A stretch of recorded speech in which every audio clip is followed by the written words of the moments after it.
या मतदारसंघातून द्या, जेणेकरून हा आवाज महाराष्ट्रामध्ये दिल्लीपर्यंत पोहोचेल आणि आपले हा मतदारसंघ आदरणीय विलासरावजी देशमुख साहेबाचा, आदरणीय दिलीपरावजी देशमुख साहेबाचा, आदरणीय भैयांचा, धीरज भैयांचा समजला जातो।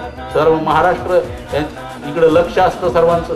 त्यामुळे आपल्या अमित भैयांना कॅबिनेट मंत्री करायचं आहे, आपल्याला त्यांना मुख्यमंत्री झाल्याचं पाहायचंय। म्हणून आपण सर्वांनी प्रचंड अशा लीडनं ग्रामीणमधून मला निवडून द्यावं। भैया तर लाखो मतानं निवडून येणार आहे, त्याच्यात कुठं तीळ मात्रही शंका नाही।